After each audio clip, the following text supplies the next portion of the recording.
प्रमाणे श्लोकापासून सुरुवात करूया.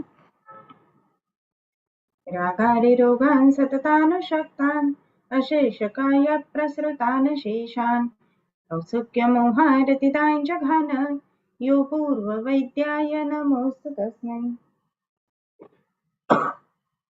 आपण सगळेच जण हा आपला नस्याचा 20वा अध्याय वाचतोय. नस्याचा अध्याय वाचण्याच्या सुरुवातीलाच आता मी सगळ्यांना संक्रांत आहे तर संक्रांतीच्या खूप खूप सगळ्यांना शुभेच्छा आणि तिळगुळ आणि गोड बोला. गोड का बोलायचं तर दुसऱ्या अध्यायामध्ये आपल्याला सांगितलेलं आहे बघा की कसं बोलावं आणि काय बोलू नये. तर असत्य अनृत या गोष्टी बोलू नयेत आणि त्याच्याच बरोबर अप्रिय असं सुद्धा सत्य बोलू नये.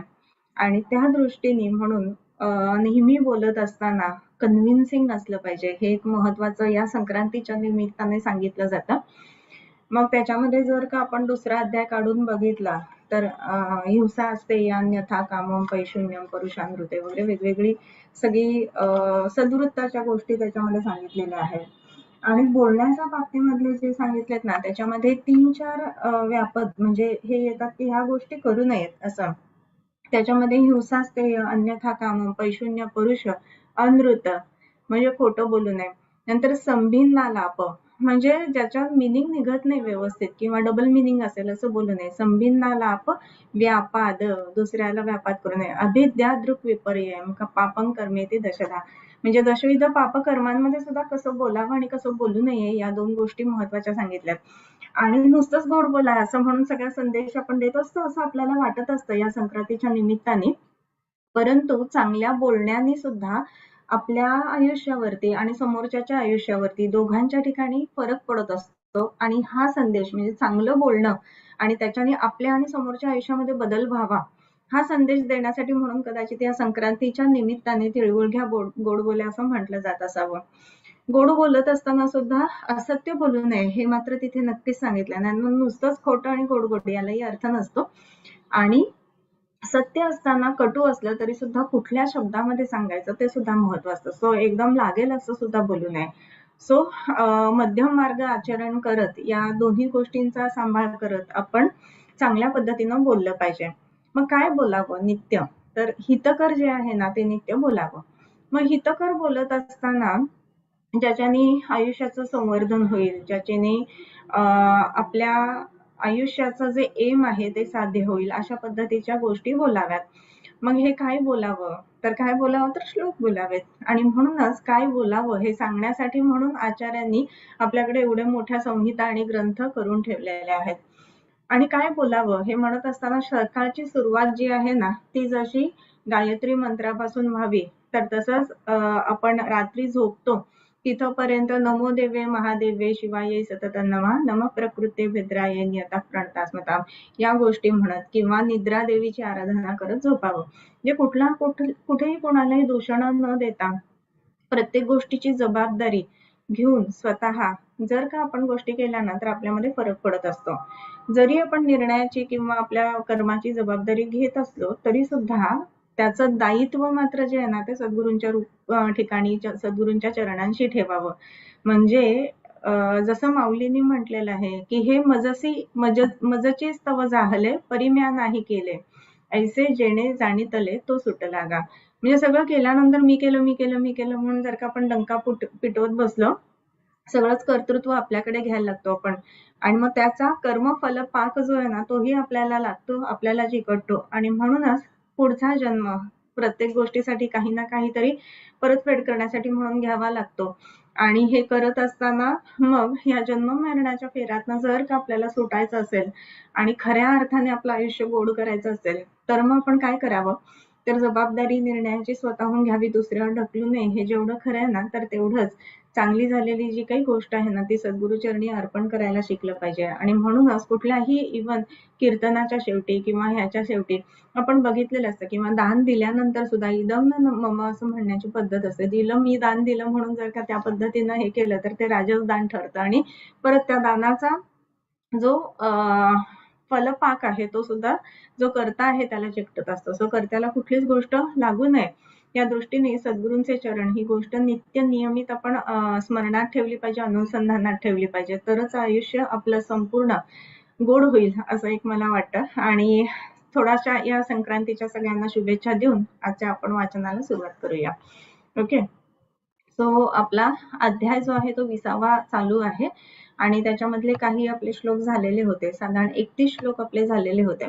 सो काय काय करावं आणि काय काय करू नये या संदर्भातले श्लोक वर्णन करत असताना आपण बघितलेलं होतं की न नस्यम ऊन सप्ताब्दे नातिता शीती वत्सरे नचो अष्टादशे धूमः कवलो नो न पंचमे न शुद्धिरून दशमे न चातिक्रांत सप्ततो. इथपर्यंत आपण बघितलेलं होतं. यानंतर आजन्म मरणम शस्तम प्रतिमर्शस्तु बस्तीवत. आता प्रतिमर्श आणि मर्श नसते याच्यामध्ये आता कन्फ्युजन नाही. प्रतिमर्श रोज घालण्याचं हे आपल्याला क्लिअर आहे. आता आजन्म मरणम शस्तः प्रतिमर्शः तू बस्तीवत. प्रतिमर्शः तू आजन्म मरणम शस्तः कंसात अस्ति. अस्ति हा काय झाला ह्याचा, तर ज्याला आपण अध्यारोप धातू म्हणतो तसा झाला. तर आता किम अस्ति, तर शस्तः अस्ति, प्रशस्त आहे, उत्तम आहे. कुठेपर्यंत उत्तम आहे ते, आजन्म मरणम, जन्मापासून ते मरणापर्यंत हे उत्तम आहे. काय उत्तम आहे, तर प्रतिमर्श नस्य हे उत्तम आहे. म्हणजेच काय, अगदी जन्मल्यापासून सुद्धा ते अगदी शेवटच्या काळापर्यंत सुद्धा हे सगळं प्रतिमर्श नस्य जे आहे ना, तर ते आपल्याला करता येत असतं. आणि कसं, तर बस्तीप्रमाणे. आता हा श्लोक इमिजिएटली कशाच्या नंतर आहे, तर न नस्य मून सप्ताब्दे नातिता शीती वत्सरे वगैरे हे जिथे म्हटलंय तिथे, मग तिथे बस्तीचं सुद्धा 80 वर्षानंतर बस्ती नाही असं म्हटलंय. मग बस्तीवत आजन्म मरणम म्हणजे वदतो जागात झालं का हो, ह्याचा पण विचार करायला पाहिजे ना आपण. की आता वरच्या श्लोकात म्हटलेलं आहे की 80 का 70 वर्षानंतर न चातिक्रांत सप्ततो न शुद्धी ऊन दशमे न चातिक्रांत सप्ततो असं म्हटलेलं आहे. तर आता हे करत असताना नस्य बस्ती वगैरे हे सगळं देत असताना त्याच्यामध्ये सुद्धा काही विशिष्ट वयाची मर्यादा सांगितली आणि तरी सुद्धा या प्रतिमर्श नस्याला वयाची मर्यादा नाही, जशी बस्तीला मर्यादा नाही असं म्हटलेलं आहे. आता प्रतिमर्शाला तर ठीक आहे, आपण एक वेळ मान्य करू की त्यांनी वेगळा रूल त्याला दिलाय, पण बस्तीप्रमाणे असा पुढे हे जोडून दिलेला आहे. याचाच अर्थ असा की बस्ती सुद्धा शमन बस्ती जे आहेत ना, तर ते आजन्म मरणम शस्तम असे आहेत, हे लक्षात घ्यायला पाहिजे. मग बऱ्याच वेळेला नवीन जे प्रॅक्टिसला लागलेले स्टुडंट्स असतात ना, तर त्यांची शंका असते की म्हणजे बाळ लहान आहे, काहीतरी एक 6-8 महिन्याचंच आहे, तर मग बस्ती देऊ देत का, तर मग देऊ देत. याचं कारण काय, तर शमन बस्ती तिथे द्यायचं आहे, कारण आजन्म मरणम शस्तम. त्याच्यानंतर 90-92 वर्षाचे समजा पेशंट आहेत, तर मग त्या ठिकाणी बस्ती द्यायचा का, तर हो द्यायचा, शमन बस्ती द्यायचा, मोठ्या प्रमाणामधला शोधन बस्ती नाही द्यायचा आहे तिथे. तर हे आपण लक्षात घ्यायला पाहिजे. आणि हे प्रतिमर्श नस्य कसं आहे, आजन्म मरणम शस्तम, जन्मापासून ते मरणापर्यंत असं प्रशस्त असणारं असं हे प्रतिमर्श नस्य आहे.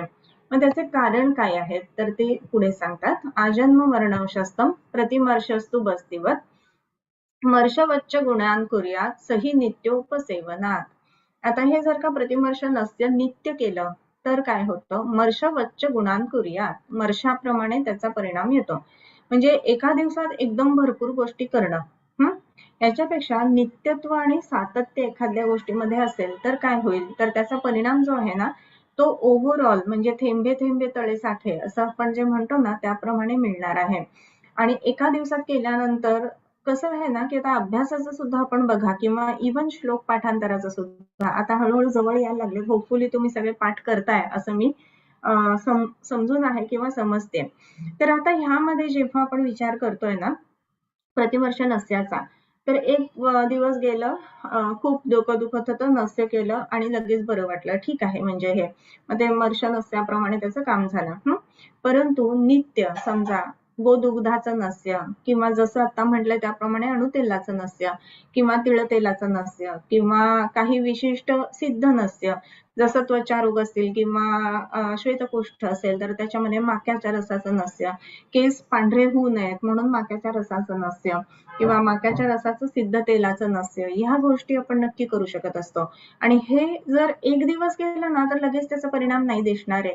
म्हणजे एजिंगच्या आपण बघितलं तर म्हणजे अनेक काळापर्यंत जर का आपल्याला एखाद्या गोष्टीचा परिणाम असा हवा आहे ना, तर आपल्याला काय करायला हवं की ते रोज करायला हवं, म्हणजे प्रतिमर्शनस्याच्या पद्धतीनं ते करायला हवं. मग श्लोक सुद्धा आज मी बसले आणि 3 तास बसले आणि श्लोक पाठ केले आणि सगळे संपून टाकले. असं होतं का हो? तर नाही होत. हो की नाही? पण त्याच्यापेक्षा मी रोज 1-1 तास बसले आणि 3 तास एकाच दिवशी बसायच्या ऐवजी 1-1 तास मी आठवडाभर बसले, तर माझे श्लोक कधी जास्ती होणार आहेत? तर मी आठवडाभर 1-1 तास बसले तर श्लोक जास्ती होणार आहे, बरोबर? सो त्या पद्धतीने या प्रतिमर्शाचं नस्याचं काम आहे आणि म्हणूनच मर्शाच्या प्रमाणे म्हणजे एकदम एखादी गोष्ट मिळाल्याप्रमाणे त्याचे परिणाम दिसतात. प्रतिमर्श नस्य जर का रोज केलं तर त्याप्रमाणे. आणि म्हणून प्रतिमर्श नस्य हे महत्वाचं. मर्श वच्च गुणांकर्या सही नित्योपसेवनात, नित्य करायला पाहिजे. मग आता इथे सुद्धा नस्य प्रतिमर्श नस्य आपण करणार आहोत. समजा बलामुचरस नस्य आज घातलं, उद्या कंटाळा आला, परवा पाहुणे आले, तेरवाच्या दिवशी काय तर नको, मला नकोच वाटलं. त्याच्यानंतर मग मी 1 दिवस नस्य केलं, पुन्हा आठवडाभर नस्य नाही केला. असं केलं तर चालणार आहे का? तर नाही चालणार आहे. आणि म्हणून प्रतिदिन करणं हे महत्वाचं आणि म्हणूनच त्याला प्रतिमर्श नस्य असं सुद्धा म्हटलेलं आहे. म्हणून नित्योपसेवनात. आणखीन याचे फायदे काय? तर न चात्र यंत्रणांनापि व्यापद्भ्यो मर्शवत भयम. आता न च अत्र यंत्रणा, यंत्रणा म्हणजे काय? व्यवस्था. म्हणजे काय? त्याच्यासाठी खाऊन या, न खाऊन या किंवा असं स्पेसिफिक यायला पाहिजे असे कुठलेही त्याचे विशेष नियम नाहीत. यंत्रणा म्हणजे विशेष नियम तिथे असे नाहीत. न च अत्र यंत्रणा न पि व्यापद भयः. व्यापद भय म्हणजे आता मर्शन नस्य करत असताना सुद्धा काही वेळेला सहत्व नसणं किंवा सहन न होणं, काही तीक्ष्ण नस्य असतात तर ती दिल्यानंतर एकदम त्रास होणं, चक्कर येणं असं दिसतं आपल्याला. पेशंट आपण बघत असतो. मरीच नस्य दिल्यानंतर काही पेशंटला इरिटेबिलिटी असते, नेझल सांगत असतात की दाह झाल्यासारखा वाटतोय. तर असं ह्याच्यामध्ये नाहीये. म्हणून व्यापद ह्याच्यामध्ये कुठलेही आपल्याला दिसणार नाहीयेत. व्यापद भय न असते. मर्शवत भयम, मर्शामध्ये जसं व्यापदाचे भय असतात त्याप्रमाणे ह्या प्रतिमर्श नस्यामध्ये व्यापदाची भय नसतात. आता इथे पुढचा विषय येतो की तैलमेव च नस्यार्थे नित्याभ्यासेन शस्यते. मग आता नित्य करायचं आहे तर कुठलं करायला पाहिजे? बऱ्याच वेळेला ना जुने लोक काही आपण ऐकून असतो, पण नुसताच काय म्हणू ज्याला गतानुगतिक असणं आणि शास्त्रीय असणं ह्या गोष्टीला खूप फरक आहे. जो आत्ताचा भाग आपण व्हॉट्सअप युनिव्हर्सिटीचा जो बघतोय ना तो गतानुगतिक प्रमाण असतो. म्हणजे एकाने केलं की दुसरा करणार, की तिसरा करणार, चौथा करणार. म्हणजे पिढ्यापिढ्यातून जे पुढे आलेलं ज्ञान आहे ते महत्वाचं आहेच आहे बरं का, नाही असं मी अजिबात म्हणत नाहीये. परंतु फक्त तेवढं किंवा फक्त त्याच्यावर विश्वास ठेवणं हे योग्य नाहीये. आणि म्हणूनच ह्याच्या ठिकाणी आपल्याला दिसतं की तैलमेवच नस्यार्थे नित्याभ्यासेन शस्यते. बऱ्याच वेळेला जर का तुम्ही बघितलं तर जे आजी लोक असतात ना ते 2-2 थेंब तूप रोज नाकात घाला असं सांगत असतात की नस्य करणं ही गोष्ट चांगली आहे, परंतु तूप नाही हो. मग तिथे काय वापरायला पाहिजे? तेल वापरायला पाहिजे. कारण का? तर इथे शास्त्रार्थ आहे, शास्त्राचा आधार आहे. तैल का वापरायचं? तैलमेवच नस्यार्थे नित्याभ्यासेन शस्यते असं म्हटलंय. इथे तूप रोज घालण्याची गोष्ट नाहीये. तेल वापरायला पाहिजे. का? तर शिरसहा श्लेष्म धामत्वात. डोकं काय आहे? तर कफाचं स्थान आहे. का? तर नाभीच्या ऊर्ध्व भागामध्ये कफ आहे. नाभी आणि हृदय याच्या मध्यामध्ये आपण बघतो की पित्ताचं स्थान आहे आणि नाभीच्या अधो जे आहे ते वाताचं स्थान आहे. मग कफाच्या स्थानामध्ये कफवृद्धिकर असणारं घृत जर का आपण रोज घातलं तर चालेल का ते? तर नाही चालणार ना. याचं कारण काय? तर स्थानत्व येईल, पिच्छिलत्व येईल, स्राव वाढतील कदाचित किंवा जडत्व येऊ शकतं आणि ते कफ वाढू नये या दृष्टीने म्हणून काय वापरायचं आहे? नित्य वापरताना तेल वापरायचं आहे. का? तर पित्त जे आहे ना तर किंचित पित्तकर असं तेल आहे आपल्याला माहितीये आणि वात आणि कफाचं शमन करणार आहे. म्हणजे जे स्थान कफाचं आहे तर त्याचं शमन आपोआपच रोजच्या रोज होणार आहे. मग आता किंचित पित्तकरत्व ज्या तेलाचं आहे त्याच्यामध्ये आपण वेगवेगळी सिद्ध तेल वापरू शकतो की नाही? तर नक्कीच वापरू शकतो. मग त्याच्यामध्ये शतावरी तेल आहे किंवा बला तेल आहे किंवा बलामुचरस तेल आहे. तर ह्या जर का गोष्टींनी सिद्ध असं आपण जर का तेल बनवलं किंवा पुढे आलेलं अणुतेल आहे, अशा गोष्टींनी सिद्ध तेल बनवलं तर तेलाचं जे पित्तकरत्व आहे ते कमी होईल, बरोबर. आणि त्याच्याच बरोबरीनं तेलाची जी प्राकृत हे आहे की तेल कफ आणि वाताचं शमन करणार आहे, तर ते त्या पद्धतीनं काम करायला लागेल आणि म्हणून तीनही दोषांचं शमन आपल्याला त्या ठिकाणी मिळेल. म्हणून तैलमेव च नस्यार्थे नित्याभ्यासेन शस्यते शिरस श्लेष्म धामत्वात् स्नेहाः स्वस्थस्य न इतरे शिरसः श्लेष्म धामत्वात् स्नेहाः स्वस्थस्य. डोकं हे कफाचं स्थान आहे, म्हणून स्वस्थ राहण्यासाठी इतर स्नेह जे आहेत ना तर ते नाहीत. मग त्या ठिकाणी काय महत्वाचं आहे? तेल महत्वाचं आहे. आणखीन एक त्याची महत्वाचा भाग आहे तेलाचा आशुकृत चिरकारित्वम. आशुकृत पटकन काम करणार आहे तेल. तुम्ही जर बघितलं असेल ना तर तेलाचं काम किती झटकन होतं. तर एक साधा आणि खूप कॉमन असणारा इन्सिडन्स आहे की डिक्की बंद करताना काही वेळेला हात सापडतो किंवा आपण दारातनं निघत असताना दारात पटकन अंगावर येतं आणि हाताला जोरात दार त्याच्यामध्ये चिमटतं किंवा बिजागेऱ्यांमध्ये दार चिमटतं. असे कॉमन इन्सिडन्स आहेत खूप जास्ती, बरोबर. परंतु त्याच्यामध्ये भयंकर पेन असतं आणि एकदम पिन पॉइंट आणि अगदी जीव नको नकोसं करणारं पेन असतं. मग अशा वेळेला ज्या वेळेला एवढं पेन होतं ना त्यावेळेला तेलाची बाटली घेऊन त्या तेलामध्ये बोट बुडवून ठेवणं, असं जर गोष्ट केली ना तर विदिन 5 to 10 मिनिट्स एकदम आराम मिळतो आणि नंतर सूज येणं किंवा त्याच्या पुढे त्याचं वर्किंगच्या मध्ये काही प्रॉब्लेम्स येणं ह्या कुठल्याही गोष्टी होत नाहीत. म्हणजे इतकं पटकन काम करतं. बुडवून ठेवल्या ठेवल्या पेन कमी येणं म्हणजे आशुकृत पटकन त्याचं काम आहे वाताचं शमन करण्याचं. ओके. सो तसंच हे तेल जे आहे ना तर तुम्हाला अजून एक शब्द माहिती असेल की तैलबुद्धी असा एक शब्द वापरला जातो की तेल कसं आहे तर पाण्यावरती जर का एक थेंब तेलाचा टाकला तर तो पटकन पसरतो, बरोबर. आणि पटकन पसरतो म्हणजे काय तर आशुकृत पटकन तो गोष्टी जो आहे ना तर त्या चारी दिशांना चारी ठाव जातं ते. सो म्हणून बुद्धी जी आहे ती कशी असावी तर तैलबुद्धी असावी असं म्हटलं जातं. म्हणजे चारी दिशाने विचार करून फार पटकन विचार करून त्याचा निर्णय घेणं ह्या गोष्टी जमायला हव्यात. सो तेल कसं आहे की आशुकृत आणि काय चिरकारित्व.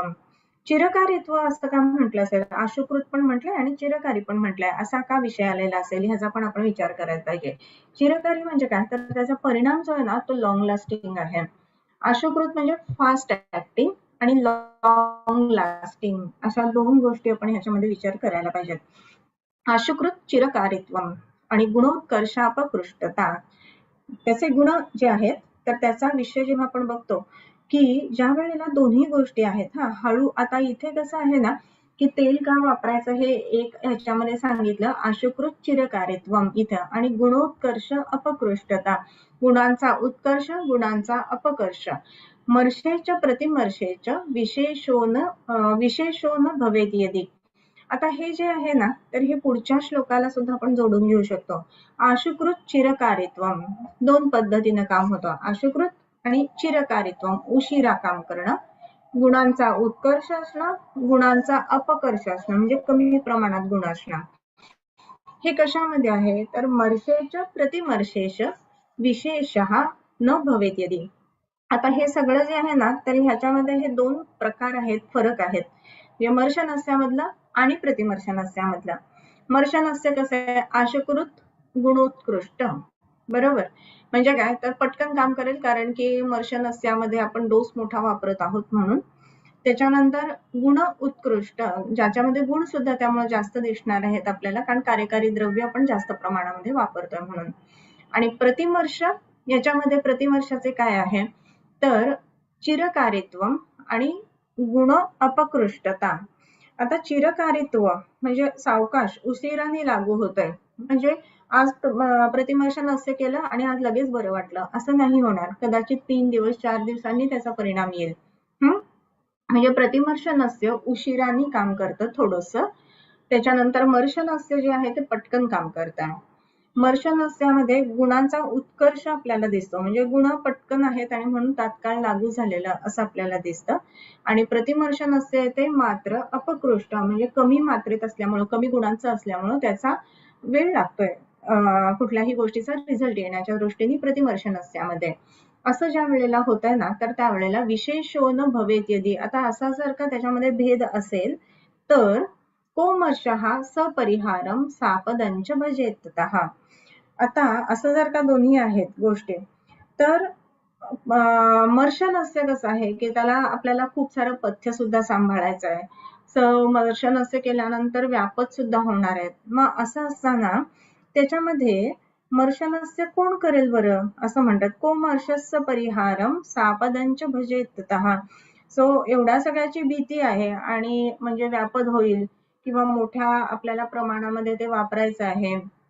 मग असं असताना सुद्धा मर्शनस्य कशाला वापरेल, तर याच्यामध्ये फरक जो आहे ना तो असा आहे, सापदंच भजेततः अच्छपान विचाराख्यो कोटी वाता तपस्थिती. आता काही गोष्टी ज्याला आपण मेख म्हणतो ना अशा सोडलेल्या असतात. अच्छपान म्हणजे स्नेहपान करत असताना आणि स्नेह विचारणा याच्यात जसा फरक आहे, कोटी प्रावेशिक रसायनामध्ये आणि वातातपिक रसायनामध्ये जसा फरक आहे तसाच फरक ह्या मर्श आणि प्रतिमर्शामध्ये फरक आहे. आता असे 3 हे सांगितले आणि त्याचप्रमाणे अन्वास मात्रा बस्तीच तद्वदेव विनिर्दिशेत असं म्हटलेलं आहे. आता अन्वास मात्रा बस्तीच, अनुवासन बस्ती आणि मात्रा बस्ती ह्याचप्रमाणे ह्याच्यामध्ये फरक आहे. म्हणजे आता 3 उदाहरणं दिली आपल्याला मर्श आणि प्रतिमर्श समजून देण्यासाठी. म्हणजे काय, तर अच्छपाना आणि विचारणा स्नेह. म्हणजे आता एका बाजूला तुम्ही असं लिहा की मर्शनस्य प्रतिमर्शनस्य, मग इथे आहे अच्छपाना, मग विचारणा स्नेह. कुटी प्रावेशिक रसायन मर्शाच्या खाली, प्रतिमर्शाच्या खाली वातातपिक रसायन. त्याच्यानंतर मर्शाच्या खाली येईल अनुवासन बस्ती, प्रतिमर्शाच्या खाली येईल मात्रा बस्ती.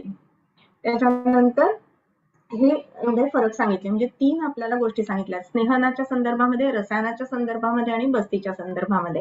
आता मर्श आणि प्रतिमर्श ह्या दोघांमध्ये जर का असा फरक असेल तर व्यापद असणार किंवा ज्याच्यामध्ये गुणोत्कर्ष आहे खूप जास्ती असा असणारा मर्श का बरं सेवन करेल, तर दोन्ही गोष्टी महत्वाच्या असतात बरं का शरीरामध्ये किंवा इव्हन आपल्या प्रगतीमध्ये सुद्धा. त्याला 2 पद्धतीचे ग्राफ म्हटले जातात, एक तर व्हर्टिकल ग्राफ आणि हॉरिझॉन्टल ग्राफ असे 2 म्हटले जातात.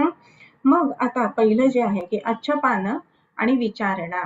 विचारणा म्हणजे काय, तर ह्याच्यासोबत किंवा कृशरा त्याच्यासोबत स्नेह घेणं किंवा पेजेमधून तूप घेणं, या सगळ्या गोष्टी ज्या वेगवेगळ्या चतुष्षष्टी विचारणा आपण स्नेहनामध्ये बघितलेल्या त्या वेगवेगळ्या रसांसोबत तूप घेणं, तर अशा विचारणांचे वेगवेगळे प्रकार सांगितलेले आहेत, बरोबर. आणि मग अच्छपान हे मर्शासारखं आहे, म्हणजे मोठ्या प्रमाणामध्ये दिल्या गेलेल्या नस्यासारखं आहे.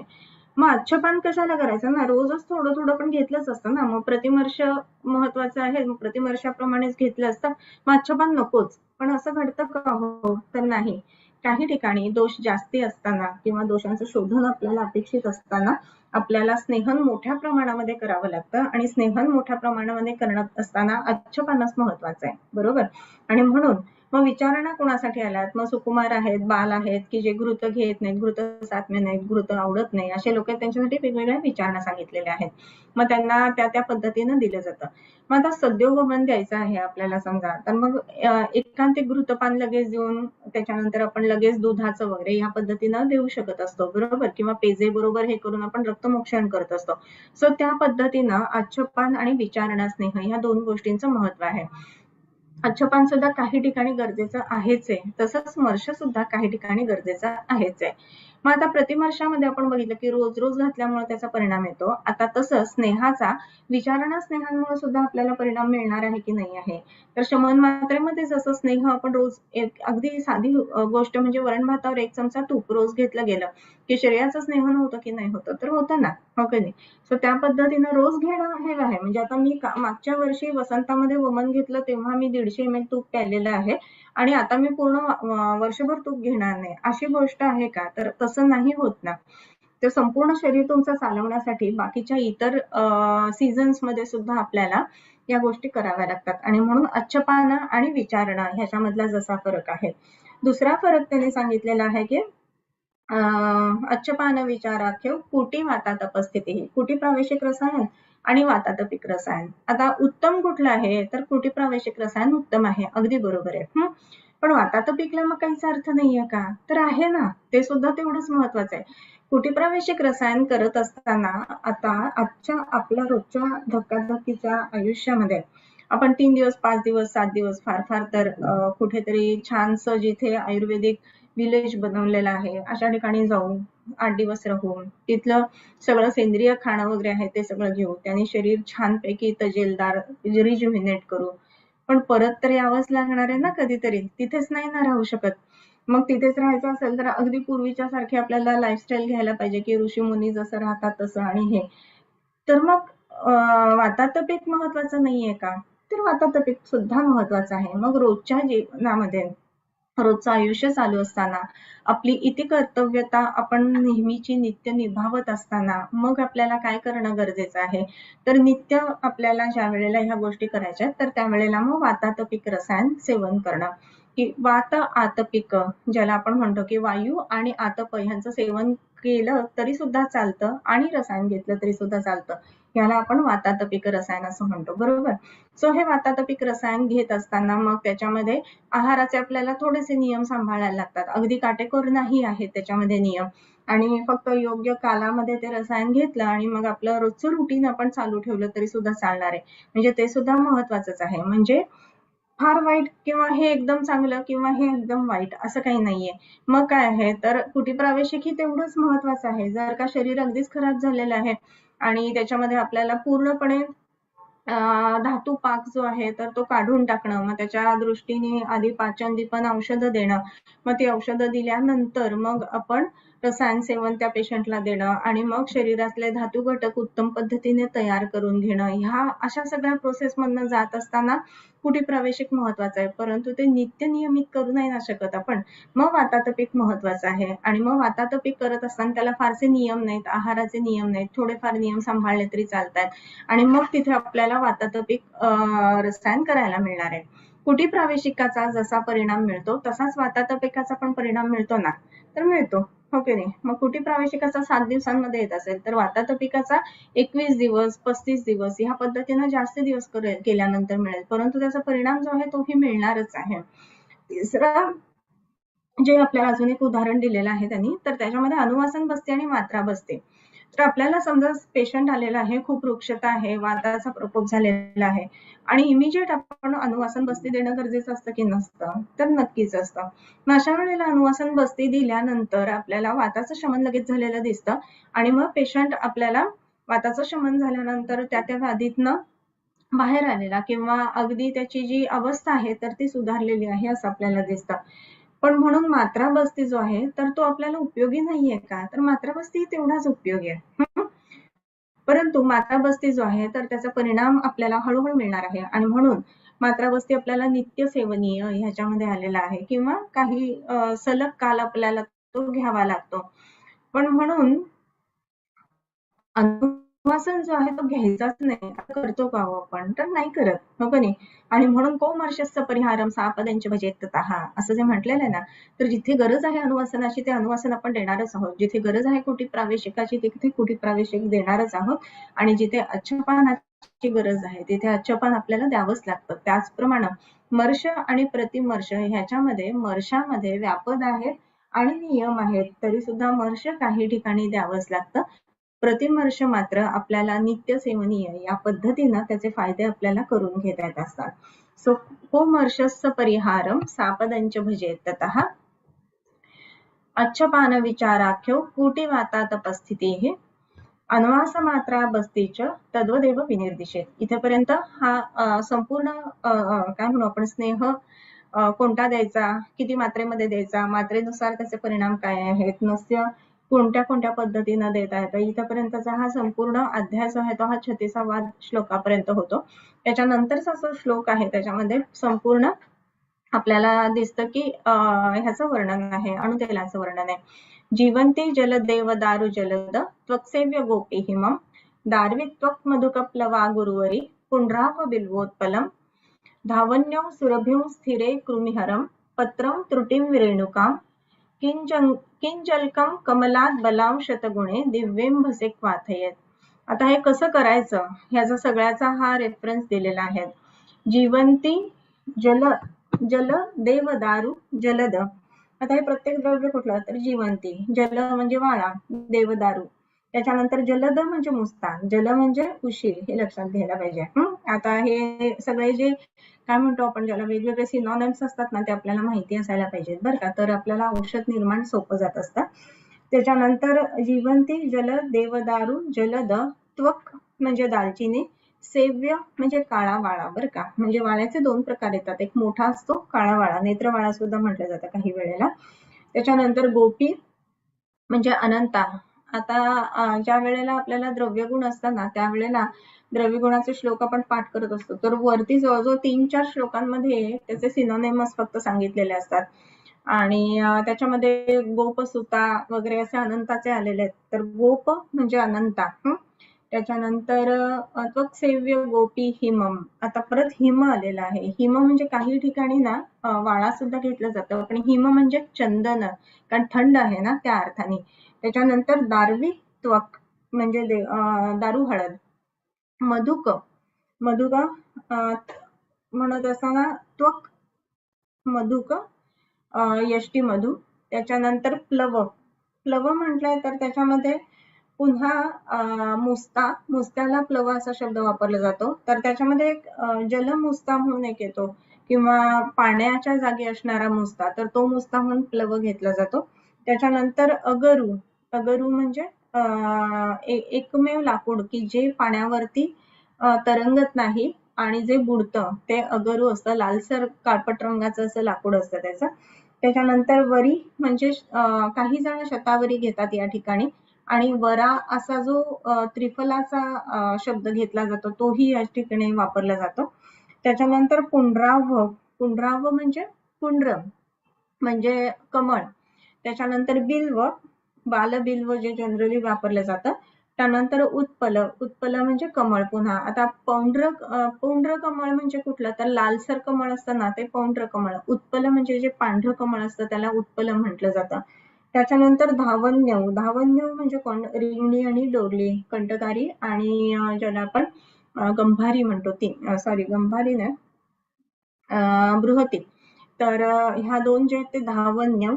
त्याच्यानंतर सुरभिव म्हणजे ज्याला रास्ता म्हटलं जातं. त्याच्यानंतर स्थिरे. स्थिरे म्हणजे दोन आले परत, द्विवचन आहे. धावन्यव पण द्विवचन आहे म्हणून त्याच्या ठिकाणी रिंगणी आणि डोरली.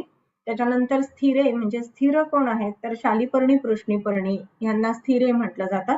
कृणिहर विडंग. त्याच्यानंतर पत्रम म्हणजे तमालपत्र. त्याच्यानंतर त्रुटिम. त्रुटिम म्हणजे त्रायमाण. त्याच्यानंतर रेणुक, किंजल्क. किंजल्क आणि कमलात बलाव शतगुणे. कमल, किंजल्क आणि किंजल्क म्हणजे किंजल्कच आहे नाव मला माहिती आहे, दुसरं नाही माहिती. त्याच्यानंतर कमलात बलाव शतगुणे. कमल आणि बला असा शब्द वापरला जातो. तर इथे काही ठिकाणी पद्मकेसर असं सुद्धा त्याचं भाषांतर केलेलं आहे. शतगुणे त्याच्यामध्ये 100 भाग ही औषध आणि त्याच्या 100 भाग दिव्य अंबसी क्वाथयेत. म्हणजे हे सगळं घेतलं समजा एक भाग आणि त्याच्या 100 पट पाण्यामध्ये त्याचा काढा करावा. मग आता 100 पट पाण्यातला काढा जो आहे ना, तर तो 100 पट पाणी जे वापरायचं आहे, तर पाणी कुठलं, तर दिव्येंबसी असं म्हटलेलं आहे. आता दिव्येंबसी म्हणत असताना दिव्य जलामध्ये त्याचा काढा करावा. आता दिव्य जल म्हणजे काय, तर आपण पावसाचं जे पाणी असतं ना, की ज्या वेळेला पाऊस पडायला लागल्यानंतर जे जमिनीवरती न पडता आपण जे पात्रामध्ये कलेक्ट करतो त्याला दिव्य जल असं म्हणतो. आपण 5व्या अध्यायामध्ये बघितलेलं होतं की दिव्य जल नाही मिळालं तर काय करावं, तर सीतासित पृष्ठभागावर म्हणजे एकदम श्वेत किंवा एकदम कृष्ण पृष्ठभागावरती असणारं पाणी आपण घेऊ शकतो. तर हे पाणी जे आहे ना ते आपण जर का ह्या पद्धतीनं गोळा करून ठेवलं, दिव्यांबुजाला आपण म्हटलं जातं, तर हे दिव्य जल जे आहे ना ते गोळा करून ठेवलं तर खूप चांगल्या पद्धतीनं राहतं. एरवी जर आपण बघितलं ना की आपलं ह्याचं येणारं पाणी जर का आपण एखाद्या प्लास्टिकच्या वगैरे ह्याच्यात भरून ठेवलं तर चिकटपणा येतो आतून बऱ्याच वेळेला. इव्हन बॉटल्सला वगैरे सुद्धा आतून चिकटपणा येतो, तुम्ही बघितलेलं असेल. परंतु दिव्य जल हे खूप चांगल्या पद्धतीने राहतं, टिकतं, खराब होत नाही. आणि म्हणून तुम्हाला कल्पना असेल की एक राजस्थान मधलं, मला आता नक्की गावाचं नाव नाही आठवत आहे, पण राजस्थानमध्ये एक गाव आहे आणि तिथे तो जो एक स्वतः व्यक्ती आहे, तर तिथे कधीतरीच पाऊस पडत असतो. तर आपली पावसाची जी गरज आहे किंवा पाण्याची जी गरज आहे ती स्वतः भागावी या दृष्टीने जो काही पाऊस पडतो ना, तर त्याचा प्रत्येक आता सध्या जे चालू आहे की रेन वॉटर हार्वेस्टिंग वगैरे, तशा पद्धतीनं त्यांनी ते छानपैकी पृष्ठभाग तयार करून, मग तो संपूर्ण पन्हाळ तयार करून सगळंच्या सगळं पाणी जे आहे तर त्याच्या एका भूमी घरामध्ये म्हणजे भूगर्भ किंवा ज्याला आपण खालच्या खोलीमध्ये म्हणतो तिथे त्यांनी साठवलं आणि मग ते पूर्ण वर्षभर त्याला पुरतं. म्हणजे जर प्रत्येकाने आपल्या घरामध्ये रेन वॉटर हार्वेस्टिंग केलं ना, तर ते पाणी आपल्याला चांगल्या पद्धतीनं वापरता येतं. इव्हन पेयजल म्हणून सुद्धा वापरता येत असतं, आपण योग्य पद्धतीनं ते साठवलं तर. सो हे जे पाण्याचा काढा करायचा आहे ना, तर तो पाण्याचा काढा सुद्धा या दिव्य जलामध्ये करायचा आहे. साध्या पाण्यामध्ये नाही, नदीच्या पाण्यामध्ये नाही करायचा. मग आता दिव्य जलामध्ये काढा करून काय फरक पडेल बरं? तर हे पाणी जे आहे ना, तर ते काय म्हणू आपण की खराब नसणारं, कुठलाही जंतू तंतुला नसणारं किंवा विशेष करून ज्याच्यामध्ये क्लेद विकृती आहे असं नसणारं असं पाणी आहे.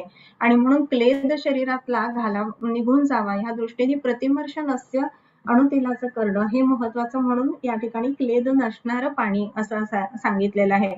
आता क्लेद म्हटल्यानंतर पाणी जो आहे ते धातू आहे, तर तुम्ही म्हणाल की पाण्यात क्लेद तर असणारच, पण चिकटपणा, क्लेद किंवा क्लेद विकृती ज्याला आपण म्हणू तसं नसणारं हे दिव्य जल असतं आणि म्हणून ते महत्वाचं. सो दिव्य जल जे आहे त्याच्यामध्ये ह्याचा काढा करायचा आहे. दिव्यंबसे क्वाथ आहेत. एक मिनिट पुढे जाऊया आपण. हा, तैलाद रसम दशगुणम परिशेष्यतेन तैलम पचेत सलिलेन दशैव वारान. तैलात रसम दशगुणम परिशेष्यतेन. त्याच्या नंतर काय करायचंय, तितक्याच तेला इतकाच काय घालायचंय, तर दशगुणम तैलात रसम, रस नाम दूध बर का, आणि पचेत सलिलेन दशैव वारान. किती वेळेला ते करायचं, 10 वेळेला सिद्ध करायचा. पाके क्षिपेच दशमे समम आज अजदुग्धम. आता पाक होत असताना त्याच्यामध्ये काय करायचंय आपल्याला, तर शेळीचं दूध त्याच्यामध्ये घालायचं आहे. असं 10 वेळेला सिद्ध करत असताना 10 वेळेला त्याच्यामध्ये ते शेळीचं दूध आपल्याला घालायचं आहे. आणि हे नस्य कसं आहे, तर महागुणम उशंती अणुतैलम येतं. हे नस्य जे आहे ते महागुणकारी असं आहे आणि याचं नाव उशंती म्हणजे ह्याला असं म्हटलं जातं अणुतैलम येतं. याचं नाव अणुतेल असं आहे. आता हे पाक म्हणजे ह्या काढ्यामध्ये आपण पाक करणार ह्या सगळ्या वरच्या द्रव्यांचा आणि ते सगळं काढा करून तो काढा म्हणजे ते सिद्ध होत आलं की त्याच्यामध्ये दूध घालायचा. मग हा एक पाक झाला. ह्याप्रमाणे पुन्हा एकदा तयार पूर्ण झालं की पुन्हा एकदा हा सगळ्या द्रव्यांचा काढा करायचा आणि पुन्हा अजदुग्ध घालून सिद्ध करायचं, म्हणजे दोनदा सिद्ध झालं. याप्रमाणे 3दा करायचं, 4दा करायचं, ह्याप्रमाणे 10 वेळेला सिद्ध करायचं. तो दशैव वारान असं म्हटलेलं आहे. आणि ह्या पद्धतीने 10 वेळेला तयार केलेलं हे जे नस्य आहे ते कसं आहे, तर उत्तम गुणाचं आहे.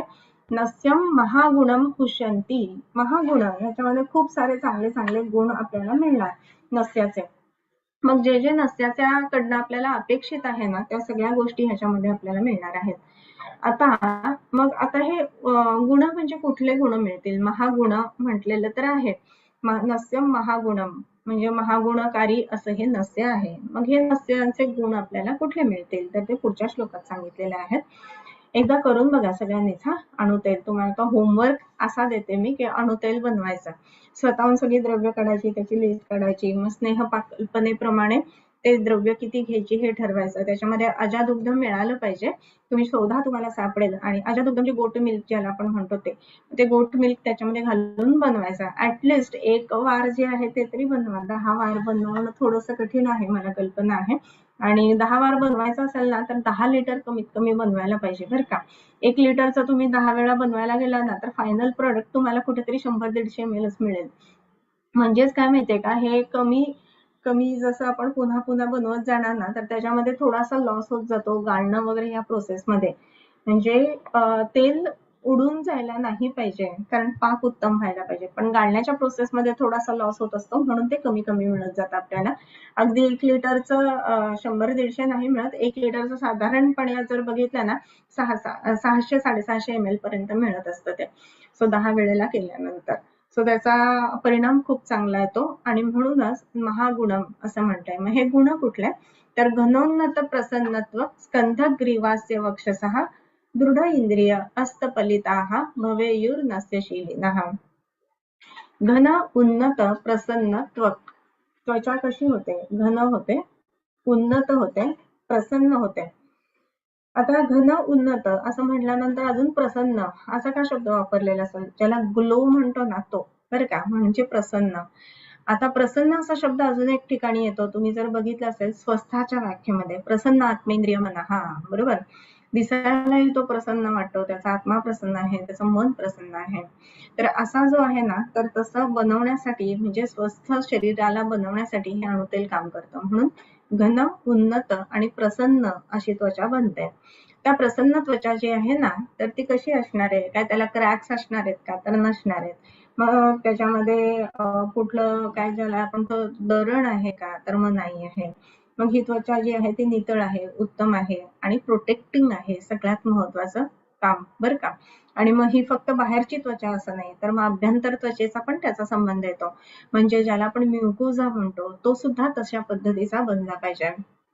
आता घन असा शब्द आलेला आहे, म्हणजे जाड बनणं. म्हणजे काय त्वचा ह्याच्यामध्ये जशी सोरायसिस मध्ये जशी जाड जाड बनत जाते किंवा शीतपित्तामध्ये जशी जाड बनते तशी नव्हे. तर घन म्हणजे काय? तर तनू नसणारी या अर्थाने घन. आता तुम्हाला कदाचित माहिती असेल की काही टिपिकल हे असतात स्टिरॉइड ड्रॉप्स असतात की जे नाकामध्ये घातले जातात. आणि नाकात घातल्यानंतर जी आतला म्युकोज असतो त्याचं थिनिंग होतं आणि अट्रॉफिक रायनायटिस सारखे कंडिशन्स यायला लागतात काही वेळेला. म्हणजे थिन आउट होणं ही गोष्ट चांगली आहे का? तर नाहीये. म्हणजे त्याचा जेवढा थिकनेस असायला हवा तेवढाच थिकनेस असणं. तुम्हाला कल्पना पूर्णपणे असेल की इव्हन प्रत्येक बोनवरती स्किनचा थिकनेस किंवा प्रत्येक पार्ट वरती स्किन कुठल्या थिकनेसची असते ना, हे सुद्धा स्पेसिफाईड आहे बरं का. तर तेही एक होमवर्क मध्ये तुम्ही जस्ट एक क्युरिओसिटी म्हणून बघा की कुठल्या एरियावरती किती थिकनेसची स्किन असते. जर तुम्ही बघितलं तर पूर्ण जो वेंट्रल साइड आहे तर त्याचा स्किनचा थिकनेस कमी असतो आणि पूर्ण डॉर्सल साइडचा थिकनेस जो आहे ना तो जास्ती असतो. तर हे तुम्ही एक ऑब्झर्व करा आणि त्याच्यानुसार प्रत्येक वेगवेगळा थिकनेस कसा असतो हे पण बघू शकत असतो. सो घन उन्नत त्वचा कशी पाहिजे? तर उन्नत आहे म्हणजे काय? तर युनिफॉर्म असायला पाहिजे. फार उन्नत ह्याचा अर्थ काय अशी चढउतार असणारी किंवा डोंगरासारखी अशी उंच अशी उन्नत नाही, परंतु जी योग्य पद्धतीने उठावदार असणारी या अर्थाने घन उन्नत प्रसन्नत्व. आणि काय अजून त्वचेच्या संदर्भात हे सांगितले आणि अजून पुढे कसले कसले याला विशेषण आहेत? स्कंध, ग्रीवा, आस्य, वक्षसहा. स्कंध सुद्धा घन उन्नत प्रसन्न. ज्या वेळेला माणूस शरीराने कदाचित स्वस्थ असेल, एखादा बॉडी बिल्डर आहे, परंतु निराश झाला तर त्याचे खांदे तरी सुद्धा असे राहतात का? नाही ना, छाती पाडून चालतो तो, बरोबर. सो तिथे स्कंध म्हणजे खांदे सुद्धा तसे राहतात. म्हणजे तुमच्या मनामध्ये सुद्धा या नस्याने परिणाम येणार आहे, मन सुद्धा स्वस्थ राहणार आहे, हे सुद्धा दिसतं त्याच्यामध्ये. घन उन्नत प्रसन्नत्व स्कंध. त्याच्यानंतर ग्रीवा, मान सुद्धा कसे घन उन्नत आणि प्रसन्न दिसणार आहे. तर मान सुद्धा कशी आहे ना, तर तुम्हाला आता गोष्टी बऱ्याच वेळेला पेशंट जेव्हा तुम्ही बघता त्यावेळेला दिसत असेल की थायरॉइडचे पेशंट्स आहेत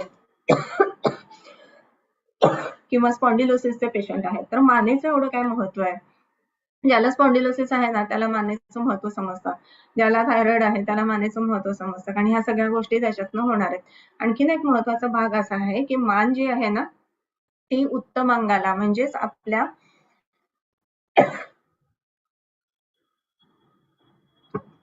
शिराला जो काही संपूर्ण सप्लाय आहे ती देणारी आहे आणि म्हणून ती महत्वाची आहे. म्हणून घन उन्नत प्रसन्नत्व स्कंध, ग्रीवा, आस्य आणि वक्षसाह. ग्रीवा झाल्यानंतर आस्य, तोंड सुद्धा तसं असलं पाहिजे.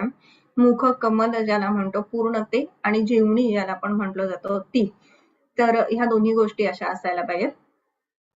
आणि दृढ इंद्रिय, सगळीच्या सगळी इंद्रिय दृढ असणं म्हणजे 11ही इंद्रिय योग्य पद्धतीनं काम करणारी असणं हे सुद्धा तेवढंच महत्वाचं.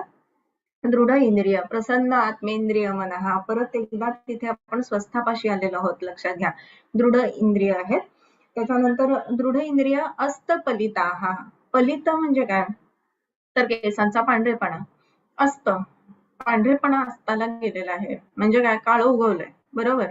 म्हणजेच काय? तर केस काळे झालेले आहेत. म्हणजे परत रसायनाचे हे म्हणून सांगितले जातात ज्या वेळेला च्यवन मुनींचं वर्णन केलेलं आहे ना, रसायन घेतल्यानंतर काय झालं तर त्यांचे पडलेले दात पुन्हा आले आणि त्यांचे केस पुन्हा काळे झाले, पुन्हा संपूर्ण शरीर नवीन तयार झालं आणि नारीणाम प्रियतमा बभूव असं त्याच्यामध्ये वर्णन आलेलं आहे.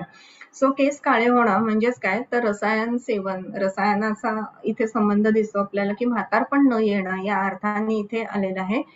अस्तपलिताः भवेयुर नस्यशीलिनः, नस्यशीलिनः भवेयुः म्हणजे काय, जो नित्य नस्याचं सेवन करतो ना तो अशा पद्धतीचा होतो. मग जो नित्य नाही करत तो नाही होणार. म्हणजेच काय तर हे वातातपिक रसायन सांगितलेलं आहे, बरोबर. सो वातातपिक रसायन नित्य घेतलं जातं. त्याचप्रमाणे हे प्रतिमर्श नस्य अणुतेलाचं जर का नित्य घेतलं गेलं तर ह्या सगळ्या गोष्टी तुम्हाला मिळतील. इवन अणुतेलच असं नाही, एक अणुतेल इथं वर्णन केलेलं आहे, परंतु हा संपूर्ण जो श्लोक आहे, घनोन्नत प्रसन्नत्व स्कंदग्रीवास्य वक्षसः दृढ इंद्रिय अस्तपलिताः भवेयुर नस्यशीलनः. नित्य कोणत्याही रसायन गुणाच्या तेलाचं जर का आपण सेवन केलं गेलं तर त्याचा परिणाम जो आहे ना तो आपल्याला ह्याप्रमाणे मिळणार आहे. आणि अगदी पहिल्या लेक्चरमध्ये तुम्हाला आठवत असेल आपण बोललेलो होतो की मध्यम वर्गावरती काम करणारं नस्य आहे किंवा पंचकर्मातलं रसायन कुठलं तर ते नस्य आहे असं सांगितलेलं होतं. त्याचं कारण ह्या शेवटच्या श्लोकामध्ये आहे. ह्या श्लोकाचा जर का अर्थ आपल्याला समजला आणि ते आपण आपल्या पेशंट्समध्ये, आपल्या प्रॅक्टिसमध्ये आणि आपल्या स्वतःवरती सुद्धा वापरलं तर एजिंग प्रोसेस स्लो डाऊन करणं, रसायन कर्म करणं किंवा आपण ज्याला अँटी एजिंग आजकालच्या गोष्टीमध्ये म्हणतो, ह्या सगळ्यासाठी ह्याचा उपयोग आहे. इव्हन जे प्रॅक्टिस करत असताना स्पेसिफिकली जे ब्युटीमध्ये जे प्रॅक्टिस करत असतात की ब्युटी एलिमेंट्स वरती, तर त्याच्यासाठी सुद्धा ह्या नस्याचा परिणाम खूप चांगला येणार आहे. सो हा नस्याचा संपूर्ण अध्याय इतका सुंदर आणि छान आहे ना, आणि तसंच नस्य ही प्रोसेस आणि नित्यकर्म म्हणून सुद्धा नस्य आपण करायला हवं आणि पेशंट्स मध्ये आपल्याला वापरायला हवं. सो ह्या पद्धतीनं इथे आपला नस्याचा अध्याय पूर्ण झालेला आहे. नेक्स्ट टाइम आपण 21वा अध्याय म्हणजे धूम्रपान विधी हा चालू करूया. ओके. सो आज शंका काही मला दिसत नाहीये तिथे, थांबूयात आपण. किंबहुना तुमचे केले धर्म कीर्तन हे सिद्धी गेले, तेथ माझे जिवरले पायिकपण. आता विश्वात्मके देवे येणे वाग्यज्ञे तोषावे, तोषोनी मज द्यावे पसायला नाही. जे फळांची व्यंकटी सांडो, तया सत्कर्मी रती वाढो. भूता परस्परे पडो मैत्र जीवांचे, दुरितांचे तिमिर जावो. विश्वस्वधर्म सूर्ये पाहो, जो जे वांछील तो ते लाहो. प्राणिजात वर्षत सकळ मंगळी, ईश्वर निष्ठांची मांदियाळी.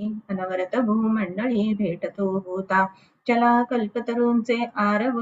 चेतना चिंतामणींचे गाव, बोलते जे अर्णव पियुषांचे. चंद्रमे जे अलांछन, मार्तंड जे तापहीन. ते सर्वाही सदा सज्जन सोय रे होतो. किंबहुना सर्व सुखी पूर्ण हो नीती लोकी. भजिजो आदि पुरखी अखंडित, आणि ग्रंथोपजीवी विशेषी लोकी ये. दृष्टा दृष्ट विजय होवावे जी, येथ म्हणे श्री विश्वेश्वरावो. हा होईल दान पसावो, येणे वरे ज्ञान देवो सुखिया झाला. येणे वरे ज्ञान देवो सुखिया झाला. येणे वरे ज्ञान देवो सुखिया झाला.